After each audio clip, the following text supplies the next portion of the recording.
Hello प्यारे बच्चों बच्चों इस वीडियो में हम आपकी class 11 English snapshots chapter 6 the Ghat of the only world ये लिखा है अमिताभ घोष ने। ये एक इंडियन राइटर हैं, इंग्लिश राइटर हैं और विदेश में रहते हैं, ये अमेरिका रहते हैं। ये अमिताभ घोष हैं, है ना। और इसमें एक ये दूसरे एक पोइट हैं, ये आगा साहिद अली। ये भी भारतीय हैं और कश्मीर के रहने वाले हैं, है ना। तो इनकी मृत्यु हो गई थी कैंसर से और ये बहुत ही रिनोन्ड पोइट, बहुत ही प्यारी प्यारी कविताएं इन्होंने लिखी। तो इनकी फ्रेंडशिप थी इन दोनों की। तो लास्ट समय जब अंतिम समय आता है, जब इनकी कैंसर से मृत्यु हुई थी, उस समय ये अपने इन फ्रेंड से, अमिताभ घोष से रिक्वेस्ट करते हैं कि आप मेरे बारे में कुछ लिखना।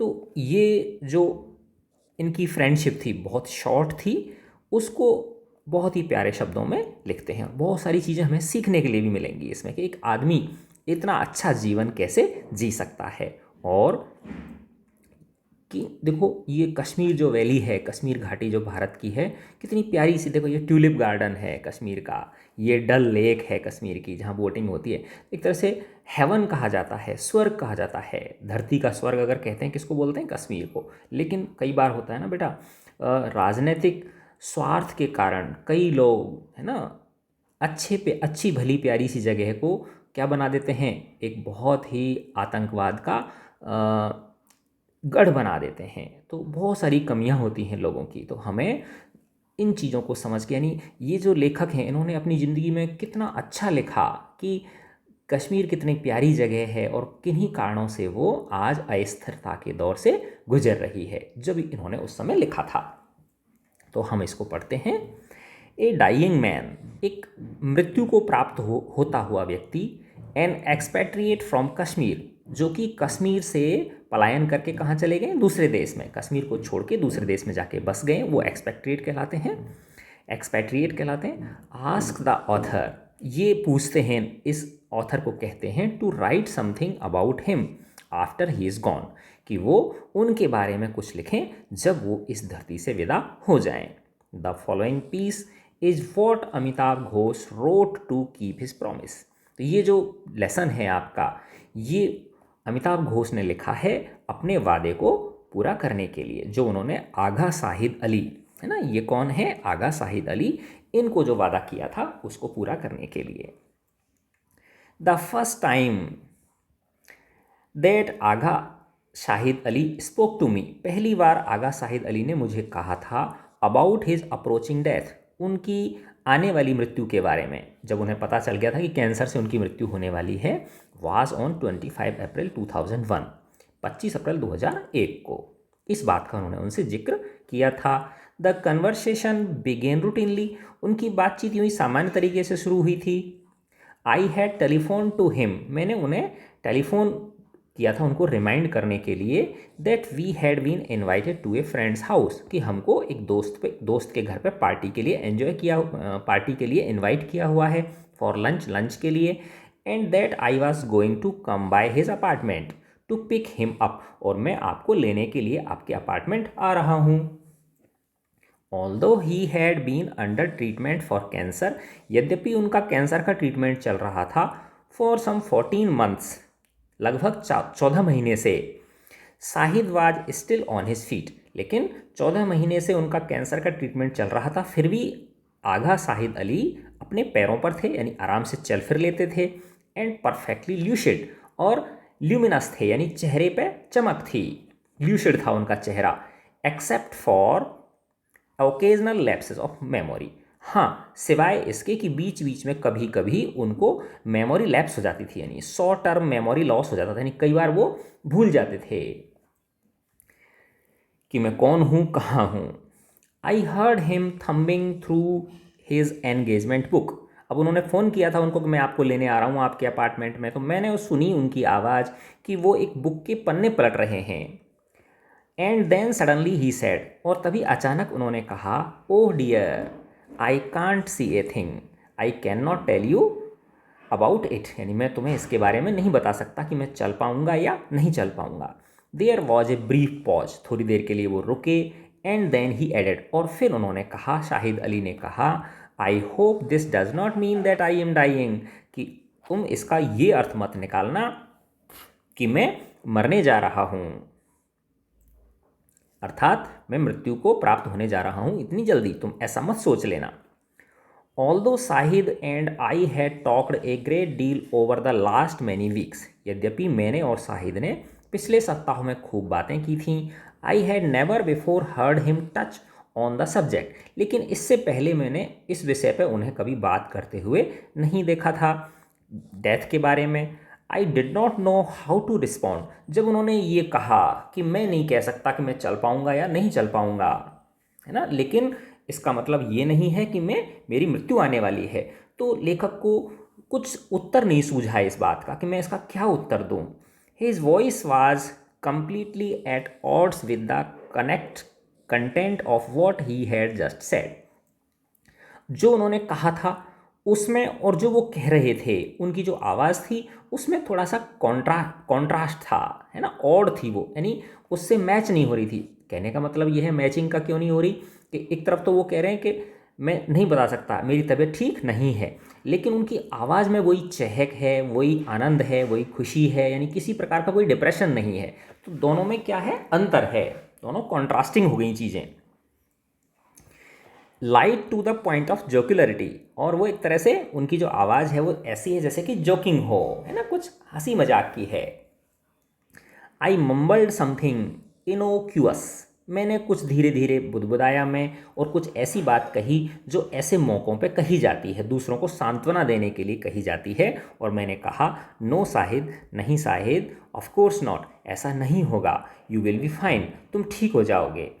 ही कट मी शॉर्ट, उन्होंने मुझे बीच में ही रोक दिया। In a tone of voice, इस तरह की आवाज़ में, that was at once quizzical and direct, जो अब वो उन्होंने जो बोला वो एकदम बिल्कुल सीधे लहजे में बोला, और क्विजिकल जैसे क्विज होती है ना, तो उसमें प्रश्न का तुरंत उत्तर देना होता है, तो वैसे ही उन्होंने तुरंत उत्तर दिया शाहिद ने। ही सेड, उन्होंने कहा, व्हेन इट हैपन्स, जब ये हो, अर्थात जब मेरी डेथ हो जाए, I hope you will write something about me, मैं होप करता हूँ, मैं आशा करता हूँ कि तुम मेरे बारे में कुछ लिखोगे। आई वॉज शॉक्ड, मुझे धक्का लग गया। into silence and a long moment passed before I could bring myself to say the things that people say on such occasions. मैं एकदम एक तरह से धक से रह गया, और थोड़ी देर साइलेंस में, थोड़ी देर कुछ चुप्पी में कुछ समय बीता, इससे पहले कि मैं कुछ उत्तर दे पाता। और ऐसे मौक़ों पर जैसे कि कोई व्यक्ति इस तरह की बातें बोले कि भाई मेरी डेथ होने वाली है, तो एक तरह से वो एक तरह से चौंकाने वाला होता है कि नहीं होता।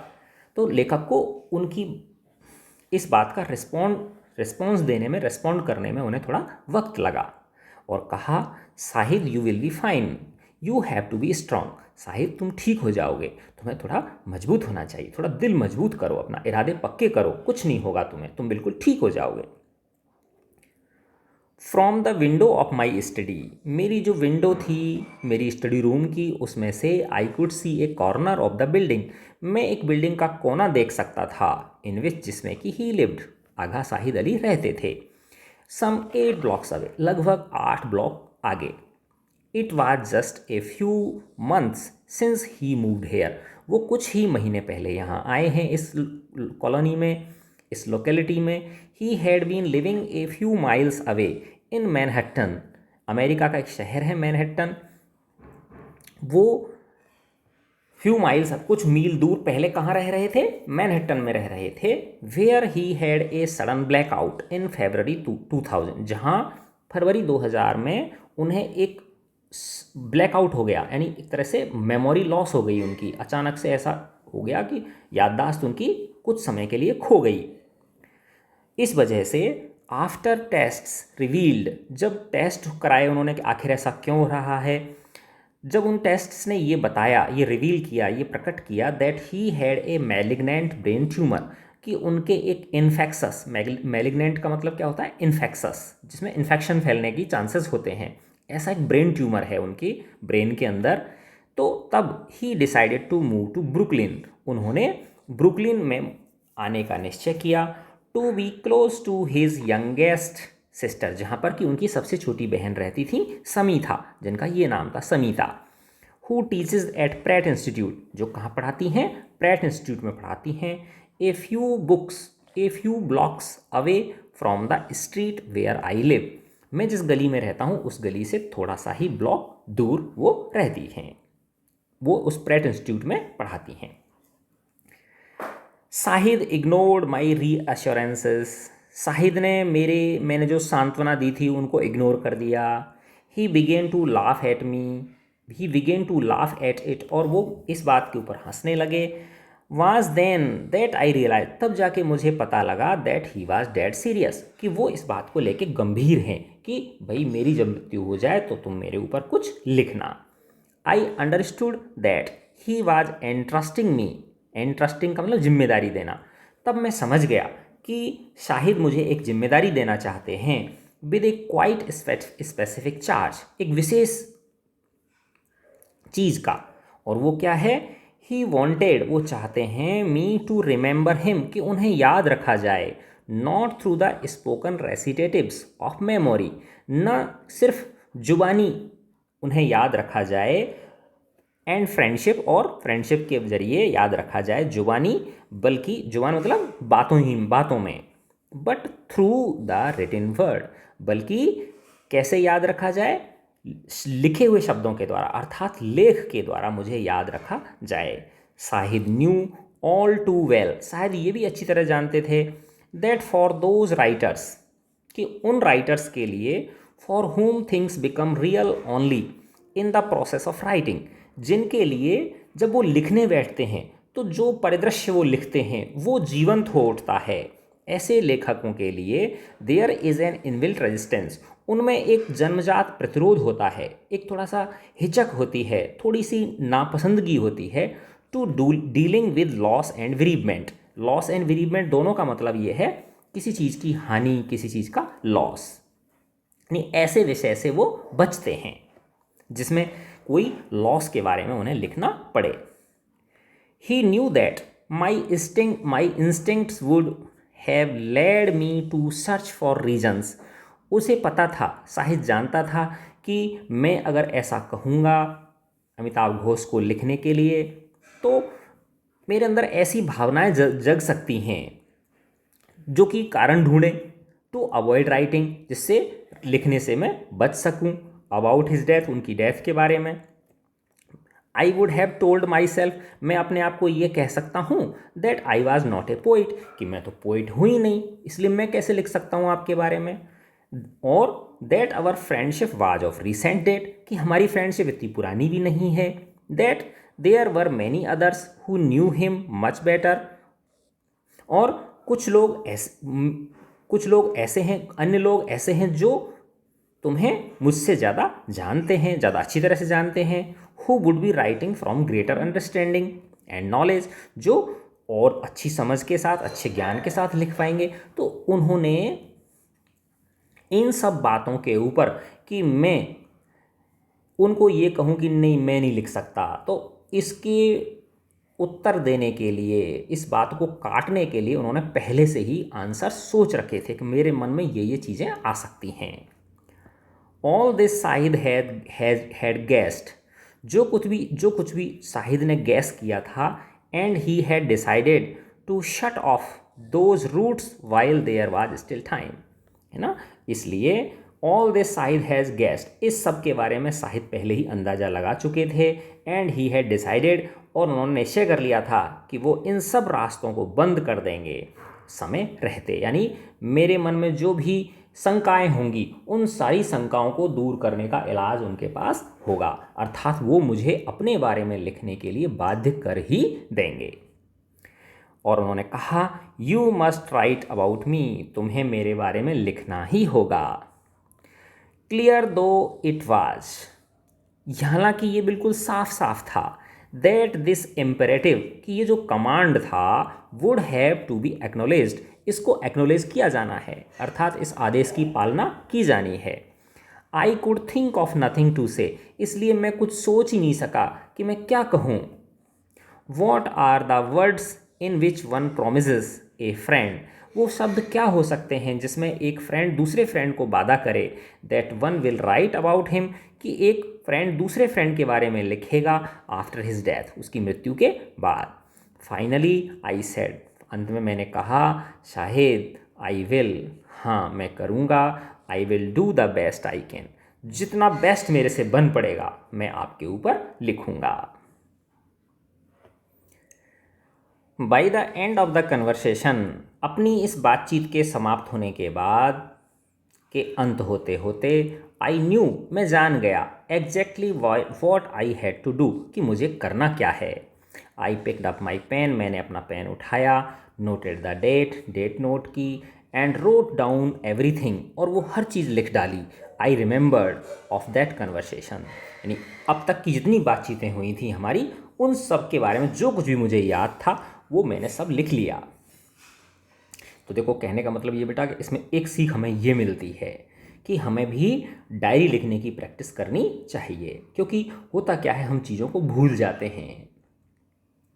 तो अपने जीवन की जो भी छोटी मोटी घटनाएं हैं हमें उन्हें लिखने की कोशिश करनी चाहिए, क्योंकि अगर उन्हीं चीज़ों को आप 20 साल बाद 30 साल बाद जब आप देखोगे तो आपको बहुत अच्छा लगेगा। नहीं तो क्या होता है, ये वॉलेटाइल होती हैं, जो मेमोरीज होती हैं ये क्या होती हैं, वॉलेटाइल होती हैं। यानी हमको मोटी मोटी बातें 2-5% याद रहती हैं, बाकी अधिकांश बातें हम क्या करते हैं, भूल जाते हैं। लेकिन हमारे जीवन में कुछ ना कुछ ऐसा प्रतिदिन होता है जो वर्थ नोटिंग होता है, जिसे हम लिख के रख सकते हैं।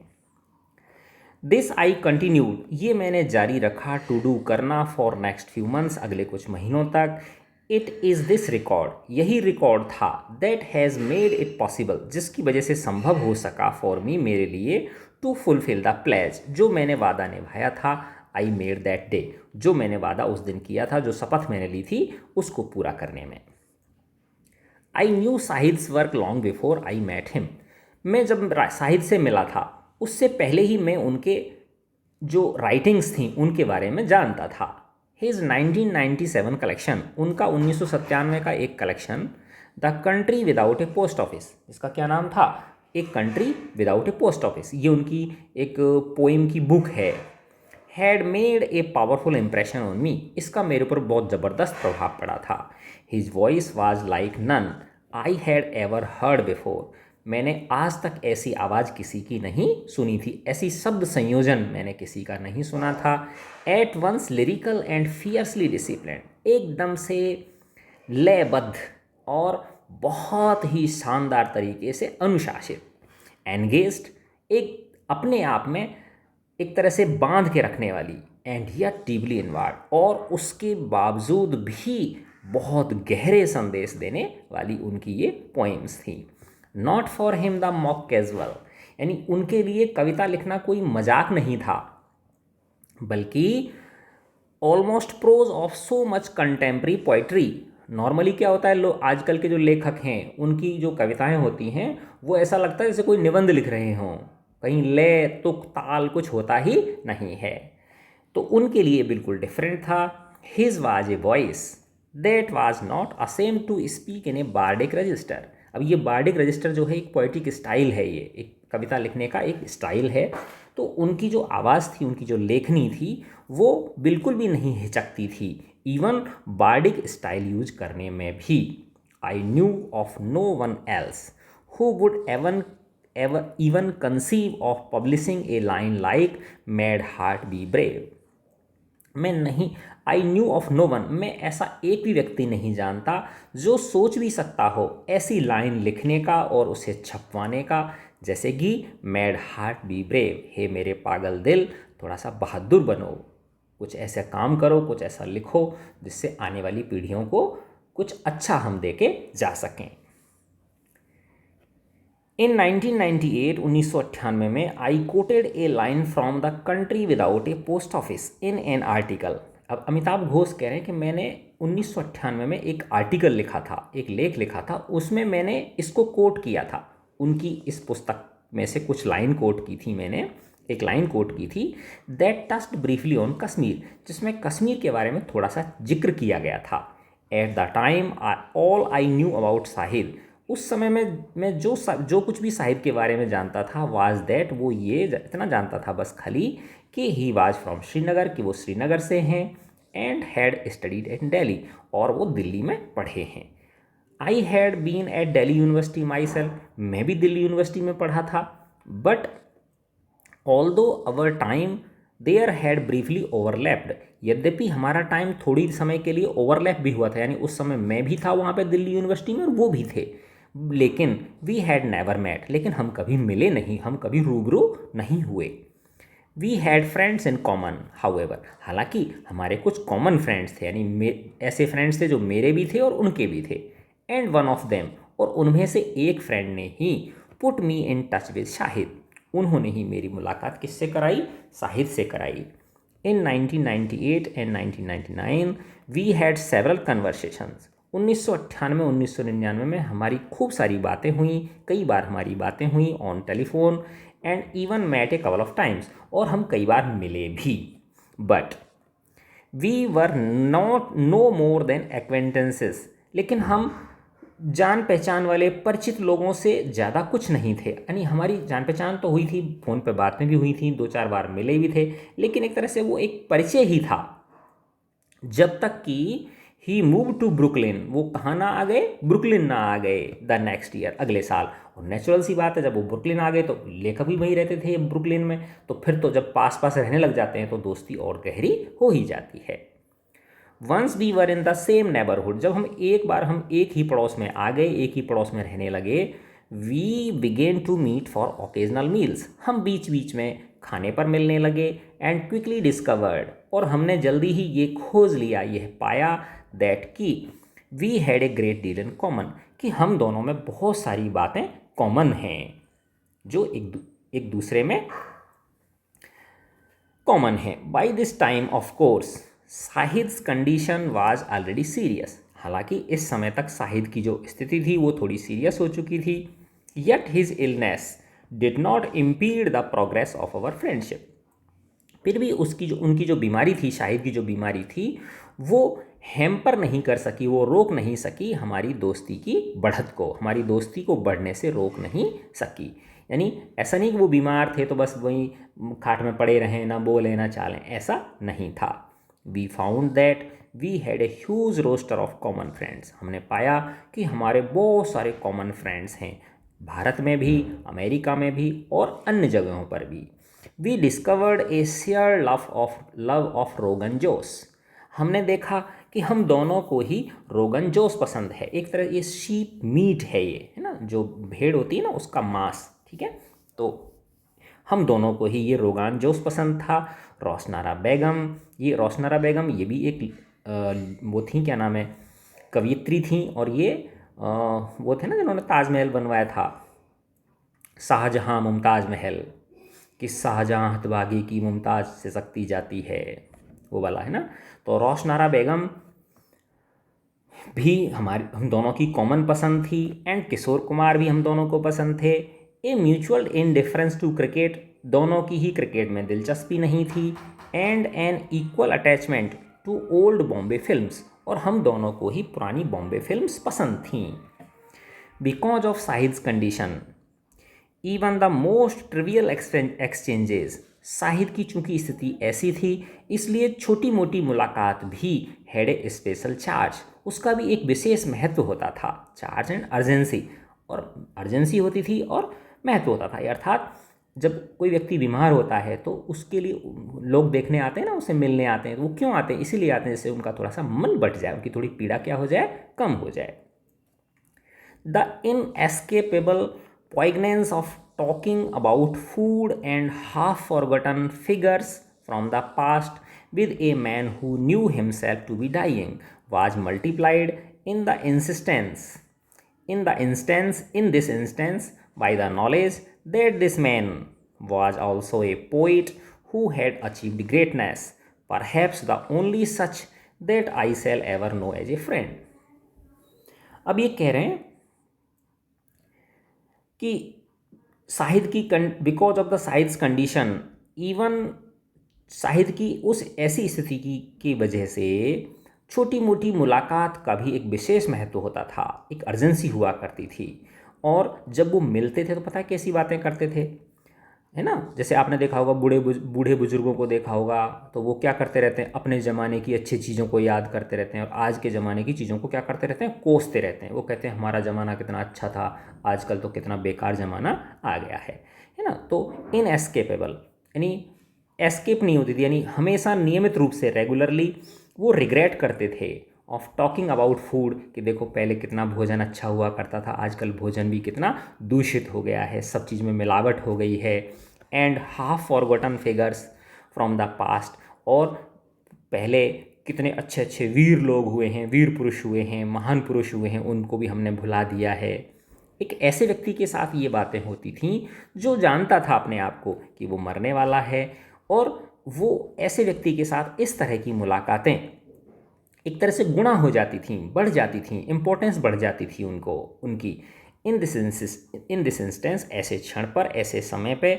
और क्योंकि बाय द नॉलेज, क्योंकि मुझे ये ज्ञान था, मुझे ये पता था दैट दिस मैन, कि ये जो व्यक्ति है, who was also a poet, वो एक कवि भी है, हु हैड अचीव्ड ग्रेटनेस, जिसने अपनी पोइट्री में किसको हासिल कर लिया है, एक महानता को हासिल कर लिया है।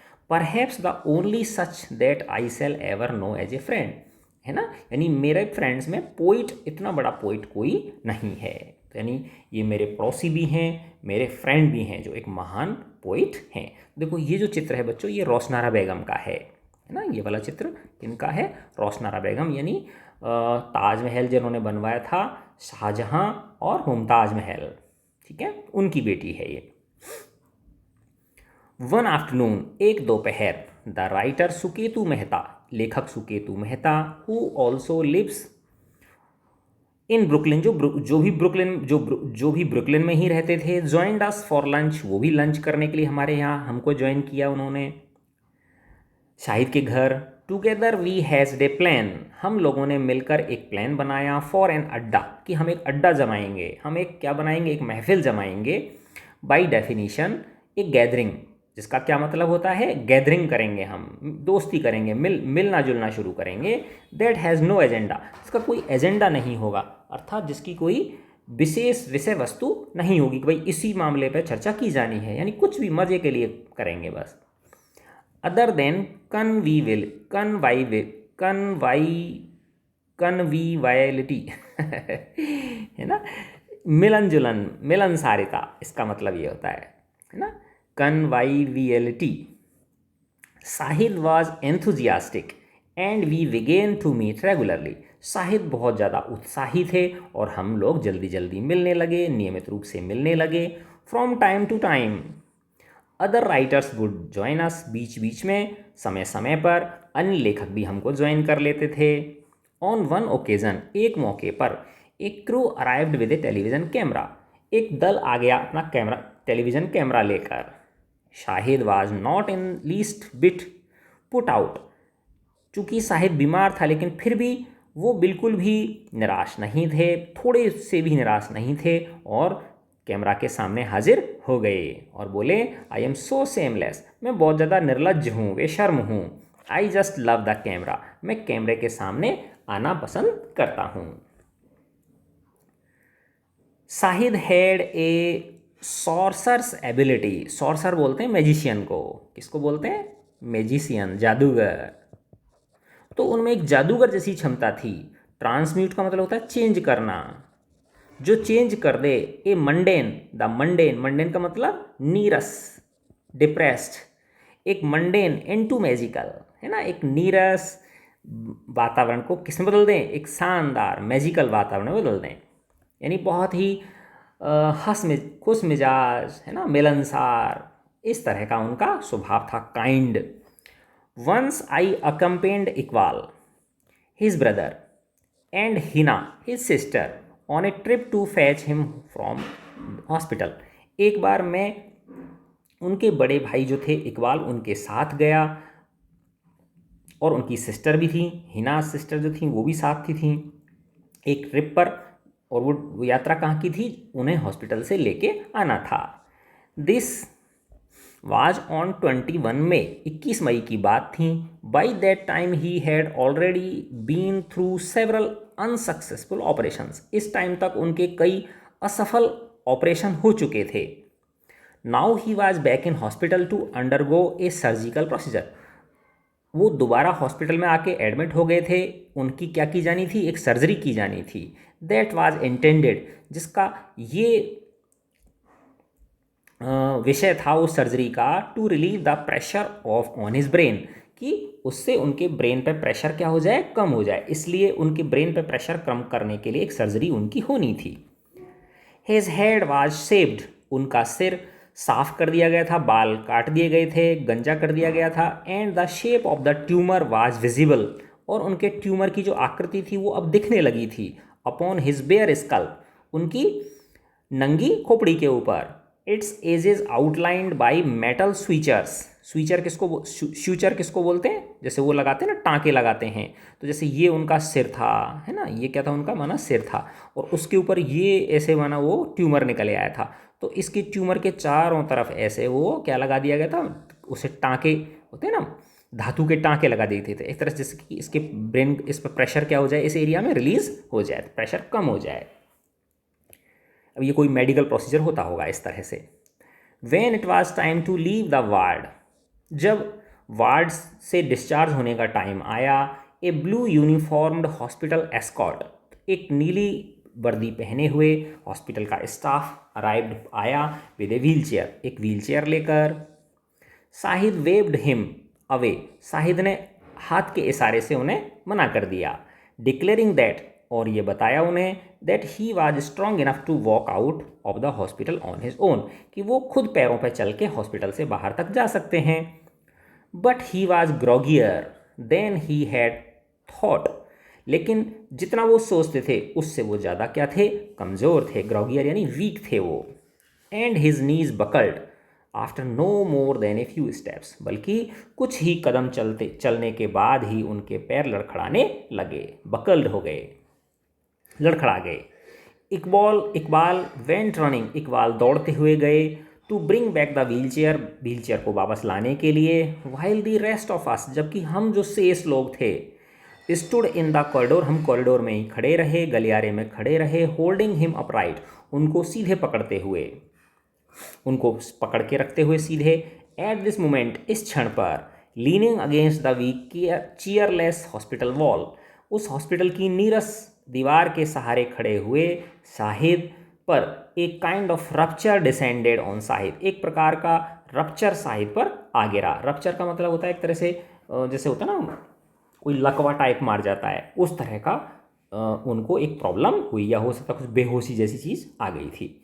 When the hospital orderly returned with the wheel chair, लेकिन थोड़ी देर बाद ठीक हो गए होंगे वो, जो चक्कर आया होगा वो चला गया होगा, इससे मतलब ठीक हो गए, वापस से होश आ गया। तो जब तक वो वापस से लेके आए उस व्हील चेयर को, Shahid gave him a beaming smile, तो शाहिद ने उस व्यक्ति को जो व्हील चेयर लेके आया था उसके ऊपर एक बहुत ही शानदार स्माइल की उसकी ओर। And asked where he was from, और उन्होंने उस व्यक्ति से पूछा कि भैया तुम कहाँ के रहने वाले हो, कठे के रहने वाले छो।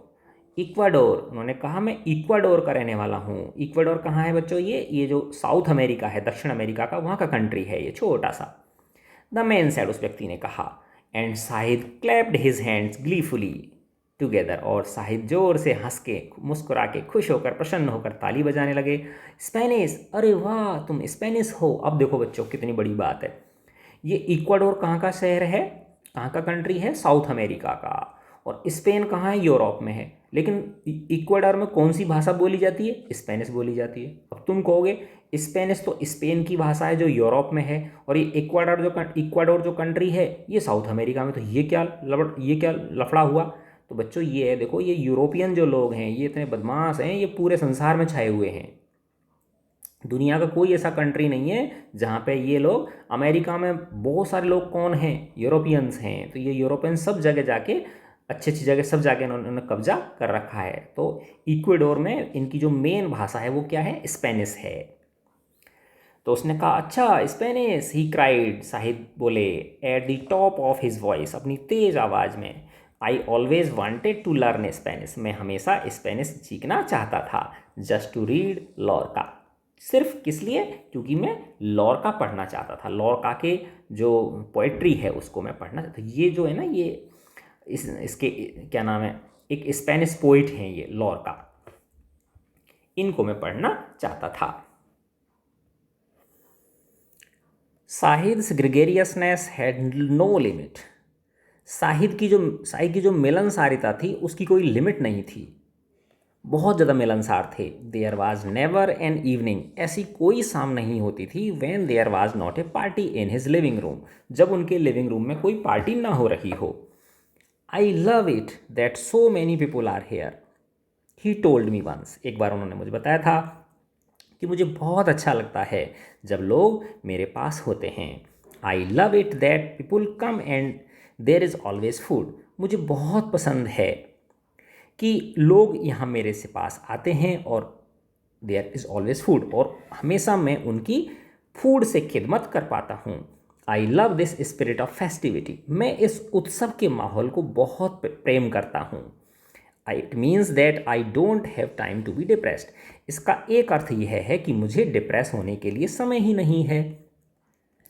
His apartment was a spacious and airy split level, उनका जो अपार्टमेंट था, उनका जो घर था, जो मल्टी स्टोरी बिल्डिंग के अंदर जो उनका अपार्टमेंट था, उनका जो क्या नाम है मकान था, वो स्प्लिट लेवल का था। जैसे होता है ना, ये कोई उसका विदेशों में कोई विशेष डिज़ाइन के से एक ऐसे ऐसे इस तरह से कुछ इस तरह की डिज़ाइन हुआ करती होंगी, है ना, घर के अंदर ही घर है ना, जैसे ऐसे ऊंची वो हो गई, क्या नाम है, ये हो गई, तो फिर एक लेवल हो गया, फिर दूसरा लेवल हो गया, तो घर के अंदर ही मल्टी स्टोरी बन जाती हैं, एक फ्लैट के अंदर ही, ऐसे मान लो।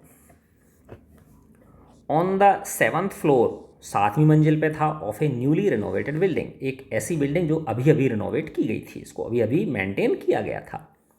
There was a cavernous study on the top floor, और उसकी जो टॉप फ्लोर थी उस पर एक गुफानुमा स्टडी थी। गुफानुमा स्टडी का मतलब जिसकी रूफ जो है वो ज़्यादा ऊंची ना हो।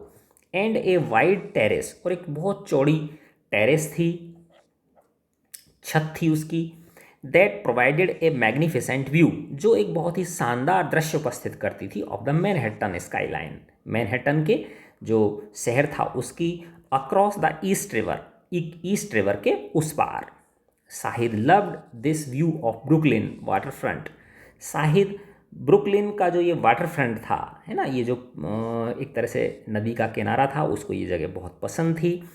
तरह से स्लिप कर रहा था, ये घुसा हुआ था, लाइक एक घाट के जैसे, जैसे नदी पे घाट बना देते हैं ना नहाने धोने के लिए, है ना, उस तरह से सीढ़ियाँ बना देते हैं, उसकी तरह वो घुसा हुआ था इनटू द ईस्ट रिवर में, under the glittering lights off Manhattan, जिस पर मैनहट्टन की लाइटें क्या करती थी, चमकती थीं, उस पानी की उसमें प्रतिबिंब बनता था रात को। The journey from the foyer of Shahid's building, Shahid की जो बिल्डिंग थी उसकी जो फॉयर थी, एंट्रेंस जो बरामदा था, वहाँ से लेके और उनकी जो दरवाज़ा था वहाँ तक की जो यात्रा थी, वो एक तरह से वॉयज बिटवीन कॉन्टिनेंट्स, एक तरह से बहुत सारे कॉन्टिनेंट्स के लिए से गुजर के जाने जैसा था। यानी हो सकता है उस बिल्डिंग में अलग अलग जो है ना महाद्वीपों के लोग रहते हों। On the way up the rich fragrance, रास्ते में आपको दूर से ही खुशबू सूंघने को आ जाती थी, ऑफ रोगान जोश, है ना, उस मीट की जो सीप का मीट है उसकी, एंड हॉक, वही ये भी एक तरह का मीट होता होगा। Would invade the dour grey interior of the elevator, elevator किसको बोलते हैं, लिफ्ट को बोलते हैं, जिससे ऊपर चढ़ के जाते हैं ना, तो इवन के उस लिफ्ट के अंदर भी वो इसकी रोगान जोश और हॉक की क्या जाती थी, खुशबू आ जाती थी, जो कि लिफ्ट का वो जो डल इंटीरियर था उसको क्या करती थी, चैलेंज करती थी। Against the background of the songs and voices that were always echoing out of his apartment, और हमेशा उनके अपार्टमेंट में से गानों की आवाज़ आ रही होती थी, लोगों के बोलने की आवाज़ें आ रही होती थीं। Even the ringing of the doorbell had an orderly musical sound, और यहाँ तक कि जो उनकी जो डोरबेल थी, उनके अपार्टमेंट की जो डोरबेल थी उसकी भी बड़ी स्पेशल आवाज़ थी। सडनली साहिद वुड अपीयर, और जब कोई डोरबेल बजाता साहिद दरवाज़ा खोलने के लिए आते। फ्लिंजिंग ओपन द डोर, फट से दरवाज़ा खोलते, और दरवाज़ा खुलते ही a great cloud of hing into the frosty New York air. जैसे ही दरवाज़ा खोलते तो उस न्यूयॉर्क की हवा में, है ना, उस फ्रॉस्ट भरी ठंडी हवा में हींग की खुशबू तैर जाती। ओह हाउ नाइस, ओह कितना अच्छा है। ही वुड क्राई, वो जोर से बोलते, क्लैपिंग हिज हैंड्स, तालियां बजाते हुए। How nice that you have, कितना अच्छा है कि तुम आए मुझसे मिलने। To come see your little Muslim, अपने इस लिटिल छोटे से मुस्लिम दोस्त से तुम मिलने के लिए आए। क्योंकि अमिताभ घोष कौन है, हिंदू हैं, और ये जो आगा शाहिद अली हैं ये कौन थे, मुस्लिम थे। इनवेरिएबली देखो, इनकी तो बेटा 50-51 वर्ष की उम्र में ही मृत्यु हो गई थी, और ये जो हैं अमिताभ घोष अभी भी ये जीवित हैं। इनवेरिएबली देयर बी, इनवेरिएबली मतलब ऑलवेज, हमेशा, वहाँ पर there would be some half dozen, आधा दर्जन या उससे भी ज़्यादा, यानी 6, 7, 8, 10 लोग हमेशा इकट्ठे होते थे उस घर के अंदर, हमेशा ही देखने को मिल जाते थे, जिनमें पोइट्स होते थे, स्टूडेंट्स होते थे, राइटर्स हुआ करते थे, उनके रिलेटिव्स ही होते थे। एंड इन द किचन, और किचन में someone would always be cooking और मेकिंग टी, कोई व्यक्ति, है ना, या कोई आदमी हो सकता है, मेड हो सकती है, वो कुछ ना कुछ पका रहे होते या चाय बना रहे होते थे। Almost two the very and, even as his life was being consumed by his disease, he was the center of a perpetual carnival। लगभग उनके अंत समय तक, यद्यपि उनकी जो जीवन था वो एक तरह से कंज्यूम किया जा रहा था इस बीमारी के द्वारा, धीरे धीरे धीरे धीरे निगला जा रहा था इस बीमारी के द्वारा, लेकिन फिर भी वो एक केंद्र थे लगातार चलने वाले उस उत्सव का। An endless Mela of talk, कभी ख़त्म ना होने वाला एक मेला, जिसमें खूब बातें हुआ करती थीं, खूब हंसी होती थी, हंसी मजाक होती थी, सबको भोजन मिलता था, एंड ऑफ कोर्स पोइट्री, और निस्संदेह क्या करते थे वो लोग, पोइट्री करते थे, एक दूसरे की कविताओं का वाचन किया करते थे। No matter how many people there were, इसका कोई वो नहीं है, मतलब नहीं है, यानी कि कितने सारे लोग हैं, ऐसा नहीं वही कम लोगों के लिए अच्छा खाना और ज़्यादा लोग आ गए तो घटिया खाना, ऐसा बिल्कुल भी नहीं है।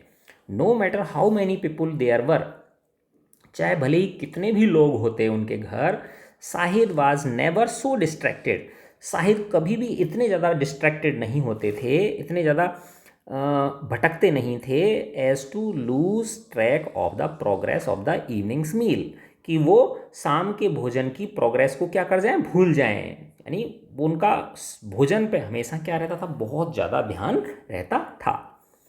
फ्रॉम टाइम टू टाइम, बीच बीच में, ही वुड इंटरप्ट हिमसेल्फ, वो अपने आप को थोड़ा इंटरप्ट करते, रोकते, टू शाउट डायरेक्शंस, और ज़ोर से चिल्ला के निर्देश देते, to whoever was in the kitchen, kitchen में जो भी पका रहा होता तो उसको निर्देश देते थे। येस नाउ ऐड द दही नाउ, हाँ अब इसमें दही ऐड कर दो, दही मिला दो, दही डाल दो। Even when his eyesight was failing, यद्यपि उनकी आईसाइट जो है वो क्या कर रही थी, कमज़ोर हो रही थी, गिर रही थी, तो भी he could tell from the smell alone, लेकिन वो सूंघ के, उसकी स्मेल से ही बता सकते थे कि अब इसमें कितनी कमी है, कितनी देर ये पकेगा, कितनी देर इसे और पकाने की ज़रूरत है, अब इसमें ये डालने की ज़रूरत है, अब इसमें वो डालने की ज़रूरत है। एग्जैक्टली विच स्टेज द रोगान जोश हैड रीच्ड, यानी वो स्मेल सूंघ के ही ये बता देते थे कि रोगान जोश जो है वो किस स्टेज तक पहुंच चुका है, यानी वो अभी कितना पकाया जाना और शेष है या पक गया है। And when things went exactly, और जब एग्जैक्टली दे शुड, और जब खाना उस तरह से पकता था जैसा कि वो चाहते थे, उस समय he would sniff the air, तो वो उस हवा को, उस सुगंधित हवा को सूंघते हुए बोलते, क्राउड लाउड बहुत ज़ोर से बोलते, आह खाना का क्या महक है, यानी खाने में से कितनी प्यारी खुशबू आ रही है, ऐसा वो बोलते थे।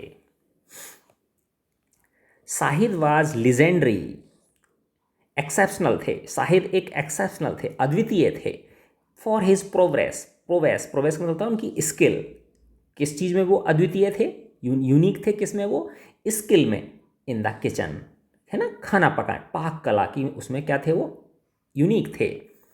फ्रीक्वेंटली स्पेंडिंग डेज कई दिन बिताते थे वो ओवर द प्लानिंग करने में and preparation of A dinner party, एक डिनर पार्टी की प्रिपरेशन करने में। It was through one such party, ऐसी ही एक पार्टी के द्वारा, given while he was in Arizona, जब वो कहाँ पे थे, एरिजोना में थे, ऐसी ही एक पार्टी के दौरान, that he met James Merrill, कि उनकी मुलाकात जेम्स मैरिल से हुई थी। ये भी एक बहुत बड़े कवि हैं।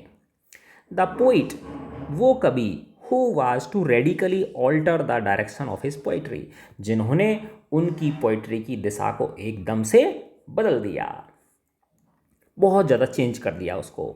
It was after his encounter, उनसे मुलाकात के बाद, एनकाउंटर का मतलब क्या होता है, मुलाकात, किन से मुलाकात, जेम्स मैरिल, जेम्स मैरिल से मुलाकात के बाद, that he began to experiment, कि वो एक्सपेरिमेंट करने लगे, अपनी लेखनी में इसे ऐड करने लगे, किसको, strict metrical patterns and verse forms, यानी वो एक तरह से लय, ताल, सुर, उनका बहुत ज़्यादा ध्यान रखने वो लगे, एक तरह से उसे कविता को कविता रूप में लिखने लगे, यानी प्रोज रूप में नहीं, है ना। जैसा कि पहले आया था कि आजकल के जो कवि हैं वो ऐसा लगता ही नहीं है कि कविता लिख रहे हैं, है ना। जैसे पहले आप पुराने जो कवि हैं उनको पढ़ो, आप उनकी कविताओं में कितना लय, ताल, नाद, सौंदर्य होता है।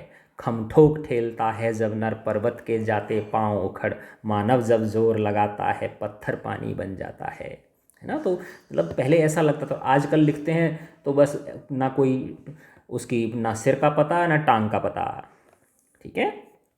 No one had a greater influence on Shahid's poetry, Shahid की पोइट्री पर आज तक इतना प्रभाव किसी अन्य का ना पड़ा देन जेम्स मैरिल, जितना कि किसका पड़ा, जेम्स मैरिल का पड़ा। इंडीड, वास्तव में, इन द पोइम इन विच, उस पोइम में जिसमें कि ही मोस्ट एक्सप्लिसिटली, जिसमें वो विशेष रूप से वर्णन करते हैं, प्रीफिगर करते हैं, वर्णन करते हैं हिज ओन डेथ, अपनी खुद की मृत्यु को। और वो पोएम क्या है, आई dream I am at the Ghat of the only world. देखो इसी के ऊपर उनका इस लेसन का नाम है।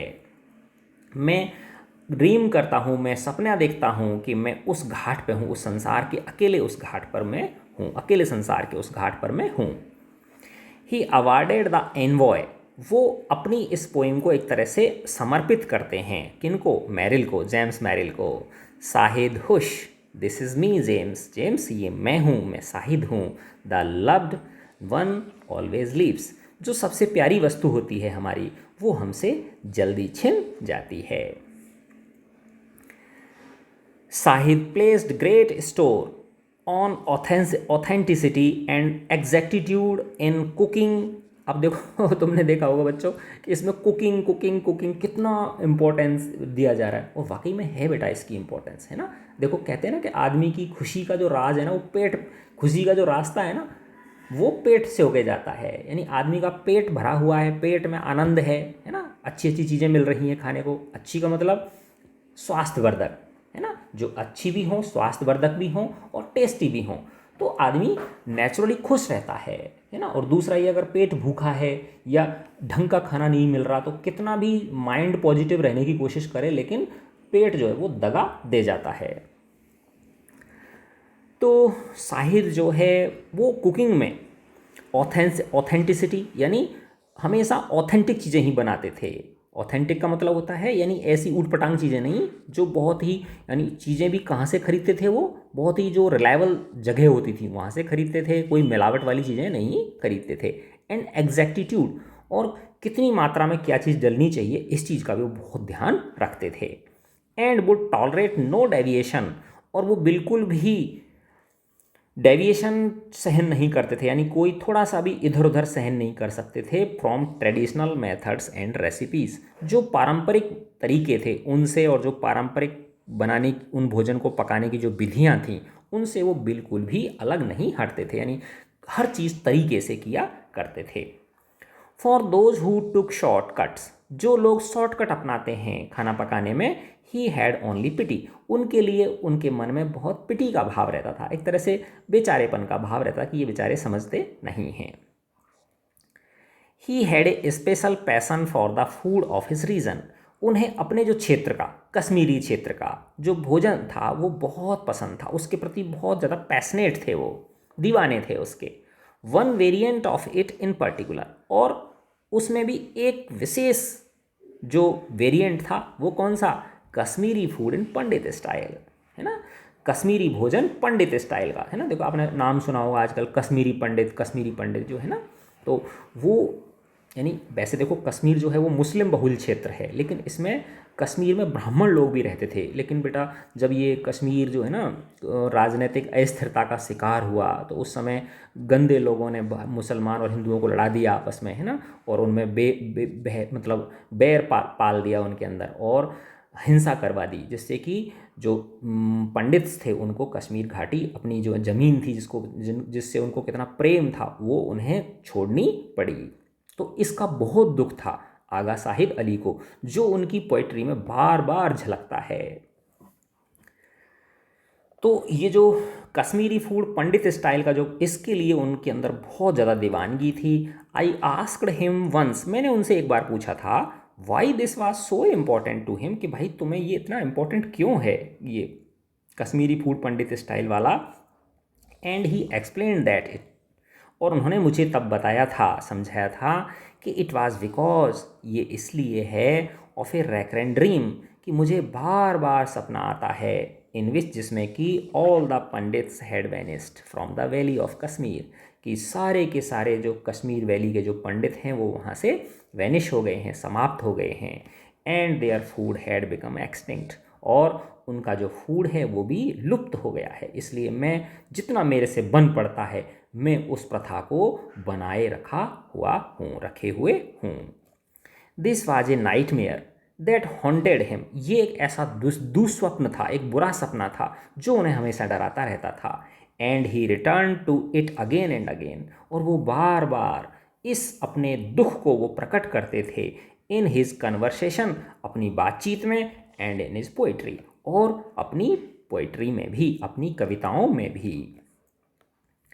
एट ए सर्टेन पॉइंट, एक विशेष क्षण पर, एक विशेष समय पर, I lost track of you, मैंने आपको खो दिया। ये देखो वही दर्द बयां हो रहा है ना, एक संवेदनशील कश्मीरी व्यक्ति का अपने ही भाइयों, जो भले ही दूसरे धर्म के थे, हिंदू धर्म के थे, कश्मीरी पंडित, उनके प्रति दुख जो है वो बयां हो रहा है।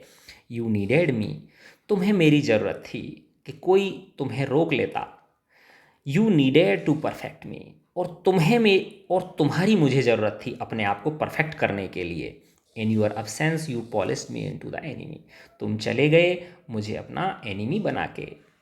Your history gets in the way of my memory, तुम्हारा जो इतिहास है वो मेरी मेमोरी में बरबस आके प्रवेश कर जाता है। I am everything you lost, मैं वो हर चीज़ हूँ जो आपने खोई है। योर परफेक्ट एनिमी, मैं तुम्हारा परफेक्ट दुश्मन हूँ। Your memory gets in the way of my memory, तुम्हारी मेमोरी मेरी मेमोरी के द्वारा प्रवेश कर जाती है। There is nothing to forgive, कुछ भी नहीं है माफ़ करने लायक। यू वोंट फॉरगिव मी, तुम मुझे कभी माफ़ भी नहीं करोगे। I hid my pain even from myself, मैं खुद से ही खुद का दर्द छिपाता हूँ। I revealed my pain only to my self, मैं खुद को ही अपना खुद दर्द बताता हूँ। There is nothing to forgive, कुछ नहीं है मुझे माफ़ करने के लिए। यू वोंट फॉरगिव मी, तुम मुझे कभी माफ़ नहीं कर पाओगे, कि तुम्हें अपनी जो प्यार भरी ज़मीन थी वो तुम्हें छोड़ के जानी पड़ी। If only somehow you could have been mine, काश किसी भी तरह से तुम मेरे हो गए होते, मैं तुम्हें रोक पाता। What would not have been possible in the world, तो इस संसार में क्या संभव नहीं था, अर्थात सब कुछ संभव था। देखो बेटा कितने संवेदनशील शब्द उन्होंने यूज़ किए हैं, यानी कितने भले व्यक्ति ये आगा साहिद अली थे।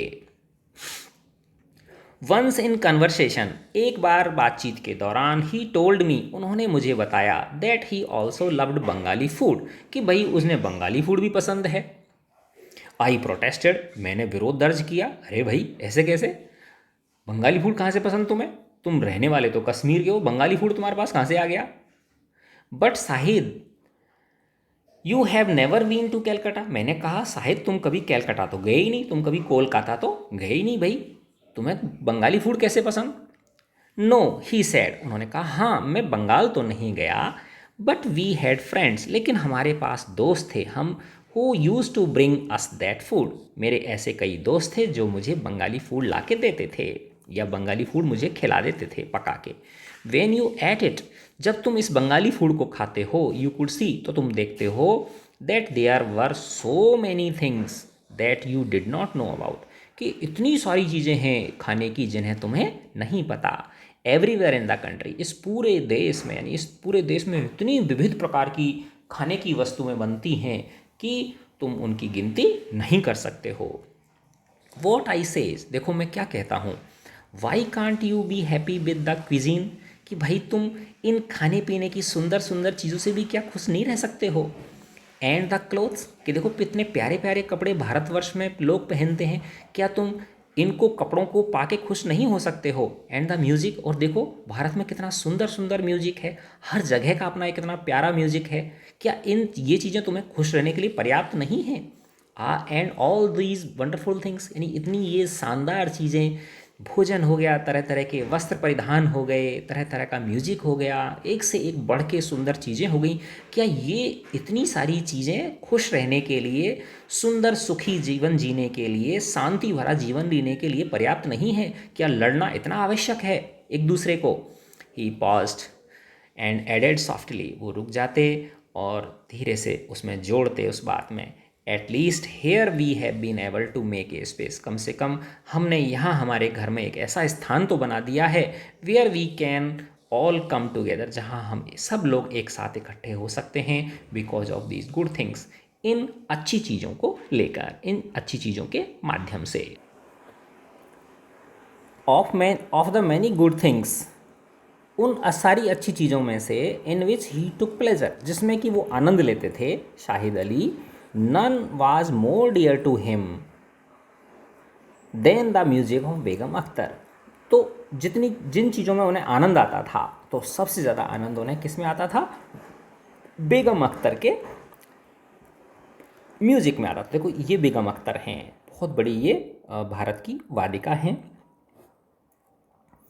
ही had met the great ghazal singer, वादक भी हैं, गज़ल गायक भी हैं, तो आगा साइद अली इनसे मिले थे, बेगम अख्तर से, when he was in his teens, जब वो टीनेजर थे, किशोर थे, थ्रू ए फ्रेंड, एक मित्र के द्वारा, एक मित्र के मार्फत, and she had become an avoiding presence and influence in his life, और बेगम अख्तर का उनके जीवन पर बहुत बड़ा प्रभाव पड़ा।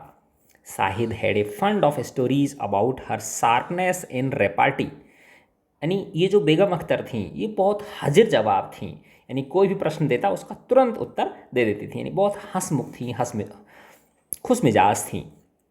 तो साहिद उनकी इस खुश मिजाजी के चर्चों को बहुत खुश होकर सुनाया करते थे, इनके बारे में बहुत सारी उनके पास कहानियाँ थीं।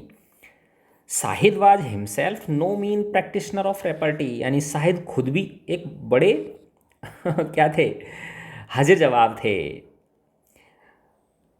ऑन वन फेमस ओकेजन, एक विशेष मौके पर, एक विशेष फेमस मौके पर, at Barcelona airport, Barcelona Spain का एक शहर है, उसके एयरपोर्ट पर, he was stopped by a security guard, उन्हें एक सुरक्षाकर्मी के द्वारा रोक लिया गया। Just as he was about to board a plane, जैसे ही वो प्लेन में क्या करने वाले थे, बोर्ड करने वाले थे, बैठने वाले थे। द गार्ड ए वुमन, जो गार्ड थी, सुरक्षाकर्मी थी, एक महिला थी, उन्होंने उनसे पूछा, व्हाट डू यू डू, आप क्या करते हो। I am a poet, Shahid answered, Shahid उत्तर दिया, मैं एक पोइट हूँ। अब देखो पोइट जो है ना, पोइट कोई वो नहीं माना जाता कि भाई ये कोई प्रोफेशन है, कोई जॉब है, ये तो यूँ मानते थे भाई हाँ पोइट तो कोई भी बन जाता है ना, लाइन ही तो लिखनी है। What were you doing in Spain, अच्छा ये बताओ तुम स्पेन में क्या कर रहे थे। राइटिंग पोइट्री, पोइट्री लिख रहा था, कविता लिख रहा था। No matter what the question, चाहे कुछ भी प्रश्न पूछा जाए, Shahid work poetry into his answer, Shahid जो है ना पोइट्री को अपने उत्तर में ज़रूर घुसेड़ देते थे।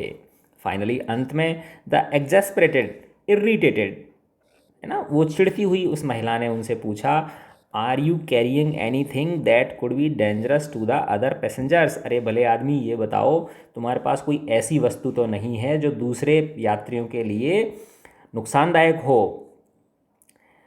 At this Shahid clapped A hand, जब उन्होंने ये वाली बात सुनी उन्होंने अपना एक हाथ टू हिज चेस्ट, अपने सीने पे रखा, दिल के पास रखा, एंड क्राइड, और बोले, ओनली माई हार्ट, बस मेरे पास मेरा दिल है, ये मेरा दिल ज़रूर दूसरों को क्या कर सकता है, डेंजर पैदा कर सकता है।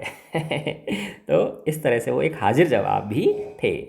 This was one of his great Wildean moments. Wildean का मतलब होता है जैसे ऑस्कर वाइल्ड, ये बड़े कॉमेडियन थे, है ना, इंग्लैंड के। तो ये उनके लिए एक ऑस्कर वाइल्ड मोमेंट था। And it was to occasion the poem, और इसमें से एक पोइम का जन्म भी हुआ जिसका पोइम का नाम था Barcelona airport. He treasured these moments, वो इन क्षणों को बड़ा आनंद के साथ जीते थे और बड़े उनको खुश होके दूसरे लोगों को बताते थे। और वो कहते, आई लॉन्ग फॉर पीपल, मुझे लोगों से मिलने की बहुत इच्छा होती है, to give me an opportunity, कि वो मुझे एक मौका दें, टू आंसर क्वेश्चंस, अपने प्रश्नों का उत्तर देने का। ही टोल्ड मी वंस, उन्होंने एक बार मुझे बताया था। On 7th May I had the good fortune to be with him when one such opportunity presented itself.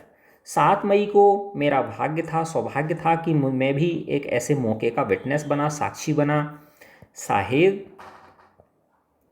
was teaching at Manhattan's Baruch College in spring semester of 2000, and this was to be his last class, indeed the last he was ever to teach। यानी साहिर जो थे वो पढ़ा रहे थे Manhattan के Bharuch college में 2000 के स्प्रिंग सेमेस्टर में, और ये उनकी लास्ट क्लास थी, वास्तव में उनकी लास्ट क्लास थी, क्योंकि उसके बाद वो पढ़ा नहीं सके। The class was to be short one, class बहुत छोटी थी। For he had an appointment at the hospital, क्योंकि उनका हॉस्पिटल में अपॉइंटमेंट था। इमीडिएटली आफ्टरवर्ड्स, उस क्लास के ख़त्म होते ही उनको कहाँ जाना था, हॉस्पिटल चेक कराने के लिए जाना था। I had heard a great deal about brilliance of Shahid's teaching, मुझे पता था, मैंने सुना था कि साहिद जो एक बहुत ही शानदार टीचर हैं। But this was the first and only time that I was to see him perform in a classroom, लेकिन ये मेरा पहला और अंतिम समय था जब मैंने उन्होंने क्लासरूम में परफॉर्म करते हुए देखा, बच्चों को पढ़ाते हुए देखा, स्टूडेंट्स को पढ़ाते हुए देखा। It was evident from the moment we walked in that the students adored him. अब देखो, जैसे अगर कोई टीचर है, उसने क्लास में प्रवेश किया, क्लास में प्रवेश करते ही बच्चे खड़े हुए और बच्चों ने खुश होके, मुस्कुरा के, बड़े बहुत ही उत्साह के साथ उनको नमस्ते की, है ना, गुड मॉर्निंग बोला, तो इससे पता चल जाएगा आपको कि बच्चे उस टीचर को प्रेम करते हैं, है ना। और बस उन्होंने फॉर्मलिटी के लिए खड़े हो गए, गुड मॉर्निंग सर जी, ऐसे बोल दिया, है ना, मोनोटोनस, तो इससे पता चल जाएगा भाई हाँ, ये मजबूरी है इसको झेलना, इस टीचर को, ठीक है ना। तो जिस तरीके से बच्चों ने उन्हें अडोर किया, बच्चों ने उन्हें प्रेम का उनके साथ बर्ताव किया, है ना, तो वो दूसरा व्यक्ति ऑब्जर्व करता है इस चीज़ को। तो it was evident from the moment, ये उस क्षण से बिल्कुल क्लियर था जब हमने प्रवेश किया था क्लासरूम में और स्टूडेंट्स ने कितने प्यार की नज़रों से उन्हें देखा था, अडोर किया था उन्हें। They had printed a magazine, उन्होंने एक मैगजीन भी छापी थी, and dedicated the issue to him, और उस इशू को, है ना, उस अंक को उन्होंने शाहिद के लिए डेडिकेट किया था। Shahid for his part was not in the least subdued by the sadness of the occasion. अब चूंकि उनका कैंसर का ट्रीटमेंट चल रहा था, लेकिन ये ट्रीटमेंट, ये परेशानी, ये दुविधा उनके उस पैशन में कोई कमी ना आने देती थी। नहीं, वो अपने आप को कभी भी डिप्रेस्ड फील नहीं करते थे, उसको कभी भी उस ओकेज़न को सैड नहीं होने देते थे। From beginning to end, lecture की शुरुआत से लेके लेक्चर के अंत तक, ही वाज ए स्पार्कलिंग देवा।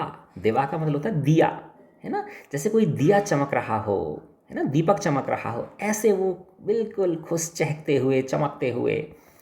अख्तर इनकारनेट, ऐसा लग रहा था कि वो बेगम अख्तर के क्या हों, प्रतिबिंब हों।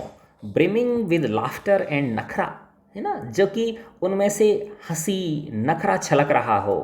When an Indian student walked in late, जब एक भारतीय स्टूडेंट लेट आई, और वो अंदर कमरे में प्रवेश किया उन्होंने, तो ही greeted her with a cry, तो उन्होंने उसको बहुत प्यार से उसको ग्रीट किया, आओ मेरी जान।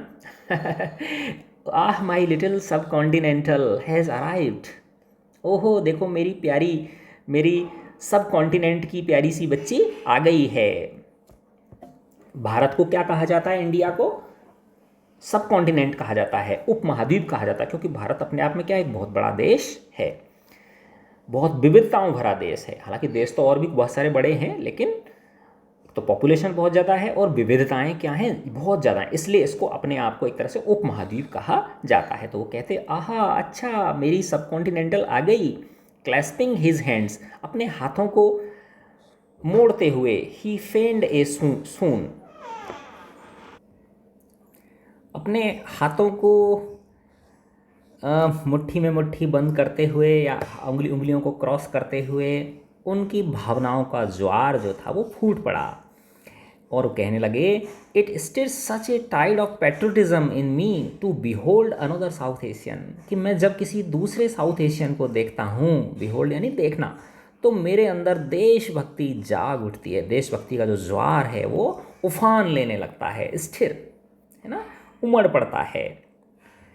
His time at Penn State, Penn किसको बोलते हैं, पेंसिल्वेनिया, अमेरिका का एक राज्य है, तो जो पेंसिल्वेनिया राज्य में मेरा जो समय बीता, ही रिमेंबर्ड विद अनमिटिगेटेड प्लेजर, उसे वो बहुत ज़्यादा आनंद के साथ याद करते हैं।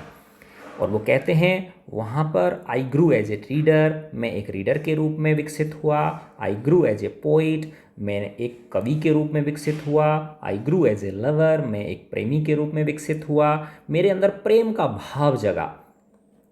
ही fell in with a vibrant group of graduate students, उनकी एक ग्रेजुएट स्टूडेंट्स की एक ग्रुप था, उसके साथ दोस्ती हो गई, उनकी संगत में वो पड़ गए। मैनी ऑफ हुम वर इंडियन, उनमें से बहुत सारे क्या थे, इंडियन थे।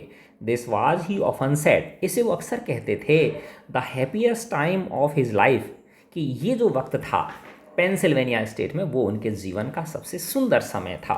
Letter Shahid move to Arizona to take a degree in creative writing, बाद में साहिद एरिजोना चले गए क्रिएटिव राइटिंग में डिग्री लेने के लिए।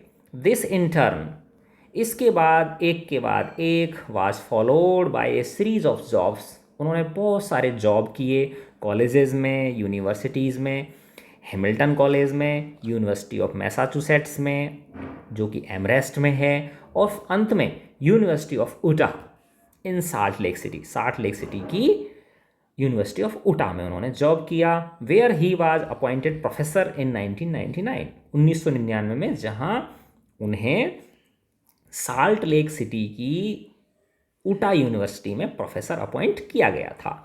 He was on leave from उटा, उटा से वो किस में थे, छुट्टियों पर थे। किसके लिए छुट्टी ली थी उन्होंने, doing a brief stint at New York University, वो न्यूयॉर्क यूनिवर्सिटी में कुछ छोटी सी एक रिसर्च कर रहे थे।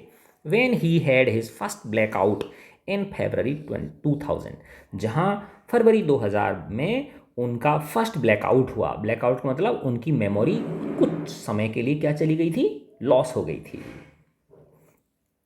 आफ्टर 1975, 1975 के बाद, when he move to Pennsylvania, जब वो पेंसिल्वेनिया आ गए थे, Shahid lived mainly in America, तो साहिद मुख्य रूप से कहाँ रहे, अमेरिका में रहे।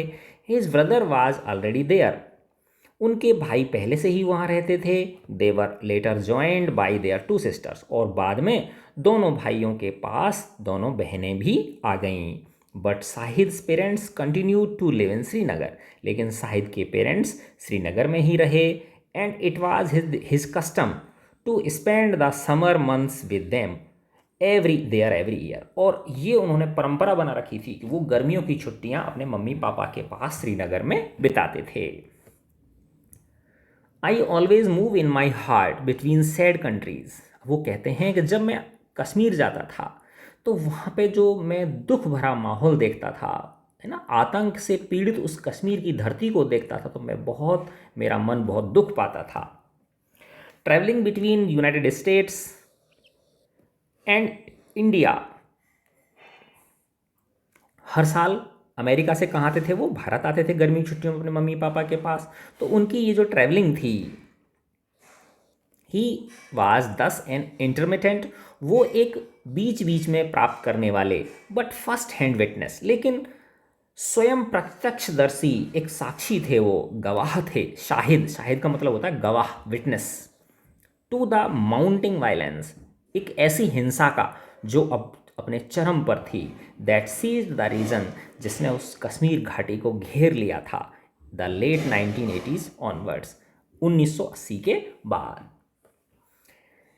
It was 89, the stones were not far, अब ये उनकी पोएम का अंश है, ये 1989 का समय है, पत्थर दूर नहीं है, साइंस ऑफ चेंज एवरीवेयर, हर जगह नज़ारे बदले हुए हैं, प्रेम प्यार का माहौल नहीं रहा, पत्थरबाजी की घटनाएं आम हो चली हैं, Kashmir would soon be in literal flames, Kashmir अब जलने लगा है। The study deterioration of the political situation in Kashmir, Kashmir घाटी में जो राजनीतिक स्थिति थी उसका जो दिनों दिन ह्रास हो रहा था, क्षरण हो रहा था, स्थिरता में कमी आ रही थी, the violence and counter violence, आतंकवादी जो लोग थे, जो कट्टरपंथी जो लोग थे, वो वायलेंस करते थे, और सरकार क्या करती थी, उसको दबाने के लिए काउंटर वायलेंस करती थी, had a powerful effect on him, इसका उनके ऊपर बहुत बड़ा इफेक्ट पड़ा। In time it became one of the central subjects, बाद में उनके लिए ये एक केंद्रीय विषय बन गया जिसके ऊपर वो लिखते थे। इंडीड, वास्तव में, इट कुड बी सेड, ये कहा जा सकता है, that it was in writing of Kashmir, कि कश्मीर के बारे में जो उन्होंने लेखन किया, that he created his finest work, उस कार्य को, उनकी उस पोइट्री को, उनके उस लेखन को सबसे उम्दा, बहुत ही फाइनेस्ट, है ना, सर्वश्रेष्ठ लेखन माना जा सकता है, जिसमें उन्होंने प्रेम प्यार के माहौल को बहाल करने के लिए, है ना, अपनी जो है ना लेखनी के द्वारा अपने भावों को उड़ेल दिया था। द आयरनी ऑफ दिस, इसकी विडंबना यह थी, that Shahid was not by inclination A political poet, कि वो एक पॉलिटिकल पोइट नहीं थे वास्तव में, यानी उनका एक तरह से झुकाव नहीं था इसकी तरफ। I heard him say once, मैंने उन्हें एक बार ये कहते हुए सुना था, if you are from a difficult place, अगर आप एक ऐसे स्थान से बिलोंग करते हैं जो कि हिंसा से पीड़ित है, and that is all you have to write, और वही आपको लिखना पड़े, then you should stop writing, तो तुम्हें लेखन बंद कर देना चाहिए, क्योंकि फिर तुम उस पर न्याय नहीं कर पाते हो। You have to respect your art, तुम्हें अपनी आर्ट को रिस्पेक्ट करना चाहिए, योर फॉर्म, तुम्हारी फॉर्म को रिस्पेक्ट करना चाहिए, that is just as important as what you write about, क्योंकि वो उतना ही इम्पॉर्टेंट है जितना कि जिस विषय के बारे में आप लिख रहे हो। Anguished as he was about Kashmir's destiny, Kashmir के इस दुर्भाग्य के प्रति वो बहुत ज़्यादा दुखी थे। Shahid resolutely refuse to embrace, शाहिद ने जानबूझकर इनकार कर दिया इसको एम्ब्रेस करने से, इसको ग्रहण करने से, द रोल ऑफ विक्टिम, कि वो एक विक्टिम है ना, वो एक क्या है, विक्टिम का मतलब होता है जैसे कोई किसी व्यक्ति के ऊपर अत्याचार करे, तो जिस व्यक्ति के ऊपर अत्याचार किया जा रहा है उस व्यक्ति को विक्टिम कहा जाता है। तो अब यहाँ पे देखो, वायलेंस और काउंटर वायलेंस, तो जिनके द्वारा वायलेंस की जा रही है उनके विक्टिम कौन है, सुरक्षाकर्मी उनके विक्टिम हैं, और सुरक्षाकर्मियों को उस वायलेंस को दबाने के लिए जो काउंटर वायलेंस की जाती है उसके विक्टिम कौन बनते हैं, उसके विक्टिम वो रेजिडेंट्स बनते हैं, वहाँ के जो निर्दोष होते हैं, ठीक है ना। तो वो एक विक्टिम का जो दर्जा उनको मिल सकता था बहुत आसानी से, that he could so easily have been his, जिसे वो अपनी झोली में डाल सकते थे, यानी वो अपने आप को पीड़ित का तमगा दे सकते थे, अपने आप को पीड़ित करार दे सकते थे।